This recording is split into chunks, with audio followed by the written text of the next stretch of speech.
തലയെടുപ്പുള്ള ആനയുടെയും വെടിക്കെട്ടിൻ്റെയും അകമ്പടിയില്ലാതെ തന്നെ ഭക്തജനലക്ഷങ്ങളെ ആകർഷിക്കുന്ന തൃച്ചംബരം ഉത്സവം കേരളത്തിലെ തന്നെ ഏറ്റവും പഴക്കം ചെന്ന ഉത്സവാഘോഷങ്ങളിലൊന്നാണ്. ജ്യേഷ്ഠൻ ബലരാമനും വൃന്ദാവനത്തിലെ ഗോപാലകരോടുമൊപ്പം ശ്രീകൃഷ്ണൻ നടത്തിയ ബാലലീലകളാണ് ഇവിടുത്തെ ഉത്സവത്തിന്റെ ഇതിവൃത്തം.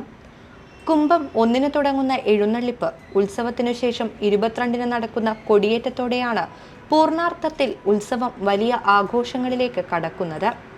കൊടിയേറ്റത്തിനു ശേഷം അർദ്ധരാത്രിയോടെ മഴൂർ ബലഭദ്രസ്വാമി അനിയനടുത്തേക്ക് എഴുന്നള്ളുന്നു.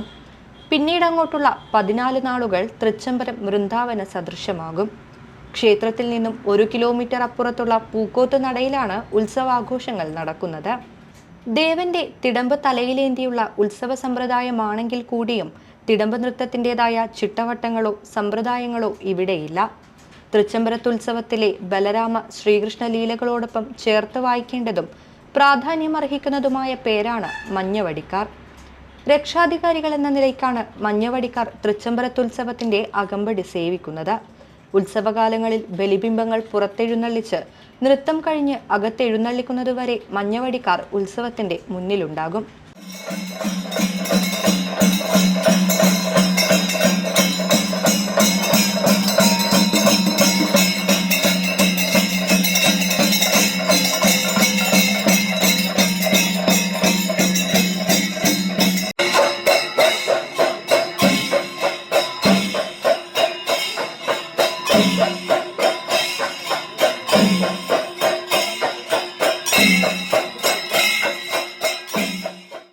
മഞ്ഞേരി നമ്പ്യാർ, മായിച്ചേരി നമ്പ്യാർ, പാപ്പിനിശ്ശേരി നമ്പ്യാർ, കോയോടൻ നമ്പ്യാർ, തളിയൻ നമ്പ്യാർ, ഇടക്കിളവൻ നമ്പ്യാർ തുടങ്ങി 12 തറവാട്ടുകാരാണ് കാരവടികളേന്തി അകമ്പടി സേവിക്കുന്നത്.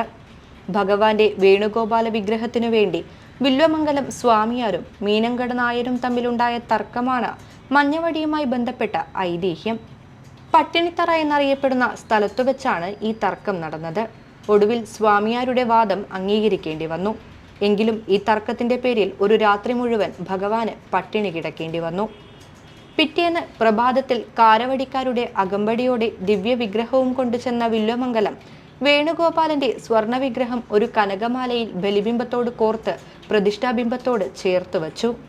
ഈ വേണുഗോപാല പ്രതിമയ്ക്ക് മൂലബിംബത്തോടു കൂടി നിവേദ്യാദി പൂജകൾ ഇന്നും നടന്നുവരുന്നു. ഈ കനകത്താലിമാല ബലിബിംബത്തിൽ നിന്നും അഴിച്ചുവെക്കാൻ പാടില്ല. അഭിഷേകാവസരങ്ങളിൽ മൂലബിംബത്തിൽ ചാർത്തിയിട്ടുള്ള ആഭരണങ്ങൾ അഴിച്ചുവെക്കാറുണ്ടെങ്കിലും വില്വമംഗലം ബലിബിംബത്തിൽ ചാർത്തിയ വേണുഗോപാല താലിമാല അഴിച്ചുവെക്കാറില്ല. സ്വാമിയാർ തന്നെ സഹായിച്ച് അനുഗമിച്ച നമ്പ്യാന്മാരോട് മാത്രമല്ല, മീനങ്കട നായരോടും എല്ലാ വർഷവും ഉത്സവ സമയത്ത് മഞ്ഞവടികളുമായി രക്ഷാധികാരികൾ എന്ന നിലയ്ക്ക് ഈ ചരിത്ര സത്യം നിലനിർത്തി പോരുവാൻ ആവശ്യപ്പെടുകയും ചെയ്തുവെന്നാണ് ഐതിഹ്യം.